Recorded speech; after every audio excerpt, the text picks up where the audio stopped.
j'ai l'insigne honneur de délivrer le communiqué numéro 043 du gouvernement de la transition, communiqué dont la teneur suit.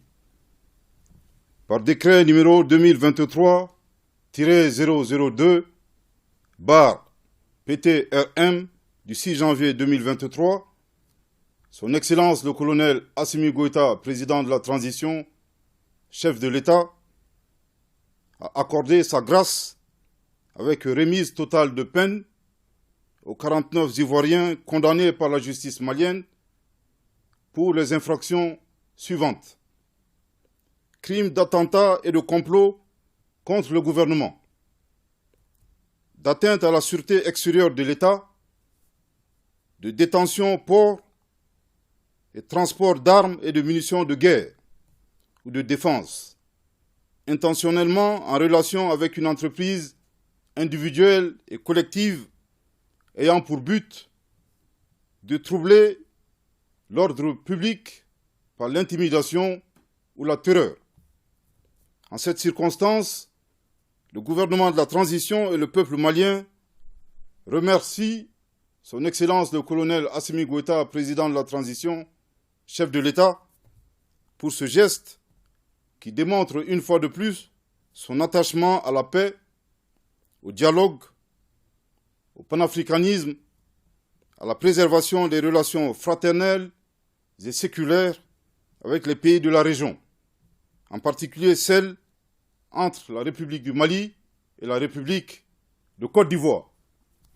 En outre, cette mesure de grâce, prise en toute indépendance, symbolise le souci de Son Excellence, le colonel Assimi Goïta, président de la transition, chef de l'État, à promouvoir la bonne gouvernance dans le cadre de la refondation du Mali, à travers le respect de l'indépendance de la justice et la non-ingérence de l'exécutif dans les affaires judiciaires.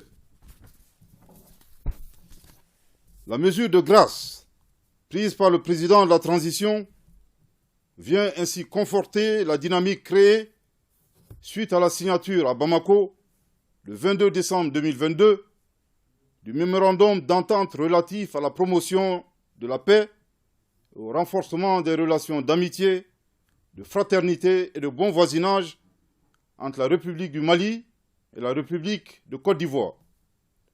À cet égard, le gouvernement de la transition renouvelle sa profonde reconnaissance au président de la République togolaise, Son Excellence M. Faure et Sozimna Gnassingbé, pour ses efforts inlassables et son engagement constant pour le dialogue et la paix dans la région.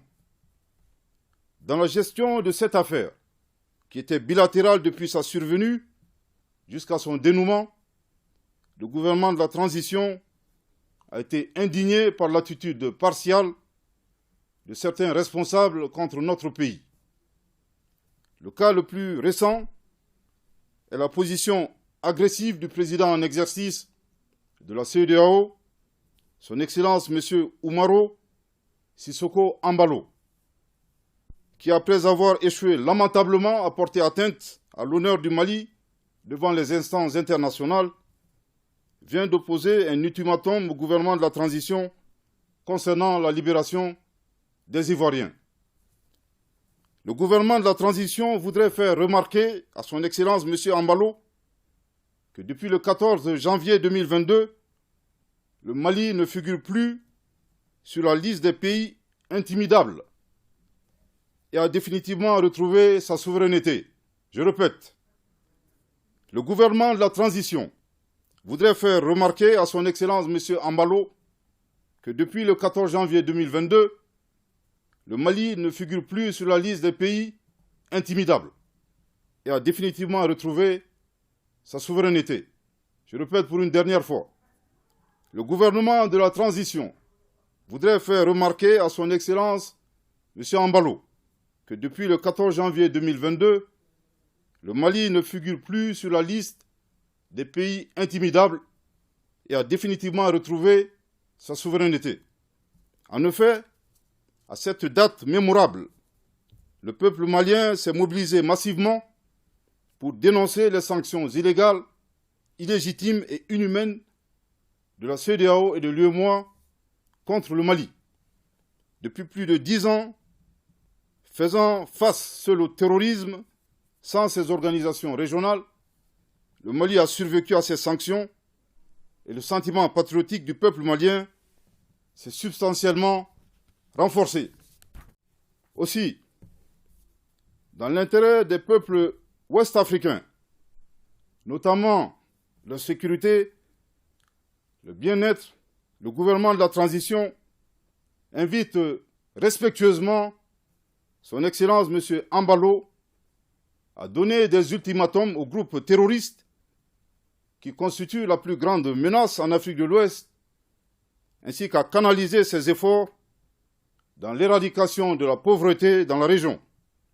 C'est en cela qu'il fera œuvre utile et rendra service au peuple de la CEDEAO, les seuls que nous devrons tous servir.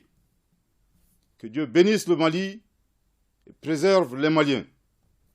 Fait à Bamako le 6 janvier 2023. Merci de votre très aimable attention.